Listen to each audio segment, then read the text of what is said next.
nagsabi sa akin noon, makikilala mo raw ang isang tao sa sapatos na suot nito. Kung minsan, makikita mo sa sapatos kung gaano nakalayo ang paglalakbay niya, kung ilang kasiyahan ang nadaluhan niya. Kung ilang paghihirap ang nalampasan niya. Pero kung iisipin, hindi binabatay sa layo ng paglalakbay ang buhay natin. Kundi kung paano tayo humakbang palapit sa mga pangarap natin. Kung may natapakan ba tayo.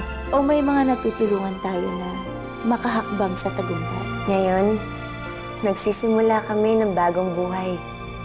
Ng isang bagong paglalakbay bilang mga bagong ina. Bilang magkapatid, natupad namin ni Celine ang pangarap namin. Ang isang buo at masayang pamilya. At para sa mga anak namin, pinapangako namin ni Margo na matatapos na ang hidwaan ng pamilya sa amin. Hindi naman talaga importante kung anong sapin mo sa paa. Ang importante kung sino ang naging katuwang mo sa paglalakbay.